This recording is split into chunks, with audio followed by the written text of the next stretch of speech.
Maraming kababaihan o wives ang gustong humiwalay sa kanilang abusadong husband o abusadong partner.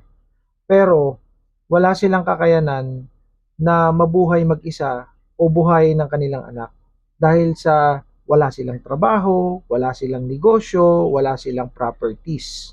Sila ay 100% umaasa lamang sa bigay o suporta o sustento ng kanilang husband. Kaya kahit ang husband ay may dalawang kabit o kaya ay may dalawang asawa, talagang sila ay nakadikit. So tinitiis na lang nila, kaya ito ay masakit. Basahin natin ang isa sa mga comments dito sa vlog ko. Ito ay kanyang reply o comment sa isa sa mga followers na nagko-comment din dito. So sila na ang nag-usap-usap dito at nag-share ng kanilang mga kuro-kuro. Basahin natin.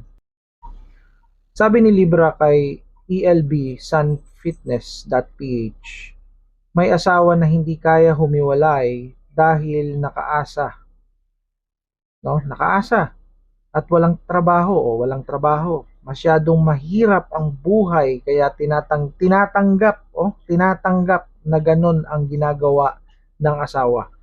So ibig sabihin, walang choice dito ang wife. Hindi mahina ang wife mag-isip o hindi martir ang wife. It's just happened na wala talaga siyang kakayanan na gumawa ng hakbang. So ano yung take away ko dito? Kasi ito palaging nangyayari. Kaya sila, yung mga kababaihan, mga wives, inaabuso ng mga kalalakihan ay dahil alam ng mga kalalakihan na hawak nila sa liig yung asawa nila. Dahil yung asawa nila ay walang kakayanan. So umaasa lamang sa suporta na pera. Kaya ganyan ang nangyayari. So ito ang takeaway ko, no? Para dun sa mga kababaihan na hindi pa nakaka-experience nito, kung kayo ay may kakayanang magsubi, mag-ipon, o kaya ay humanap ng trabaho, o kaya magnegosyo kahit papaano, o mag-create ng asset, o ng investment, gawin ninyo. Kahit hindi nyo pa ito nararanasan. Kahit pa sabihin natin na loyal or faithful ang asawa ninyo o husband nyo, gawin nyo ito para secured ang inyong sarili o mga anak. Para in case na maakit ang inyong asawa o minang akit, hindi kayo basta-basta matitinag. Kayo ay strong ang foundation. Para naman doon sa mga nakakaranas nito, kayo ay huwag agad humiwalay. Dahil alam naman natin na hindi nyo kaya. Ang gawin ninyo ay kayo'y maghanap muna ng trabaho. Halimbawa, sa abroad, o kaya ay sa lugar ninyo, o sa malapit na lugar sa inyo, kung saan man, na merong trabaho. O kaya kayo ay mag-ipon ng pakonti-konti kahit naman sobrang hirap ng buhay.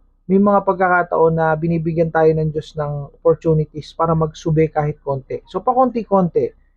Tapos pagka handang-handa na kayo, saka nyo gulatin yung asawa nyo. Kailangan ay maganda ang plano nyo.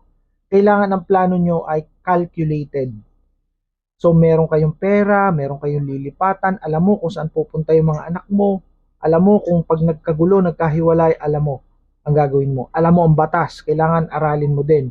Yung barangay, alam mo kung paano gamitin ang barangay, ang kapitan, ang kung paano ka magdidemanda, maghahabla, makikipag-usap. Kailangan aralin mo yon. Kung paano mo i-didemanda yung kabit, aaralin mo din yon. So ito, kailangan ng effort. So hindi kayo dapat nag-i-stay sa relationship na abusive.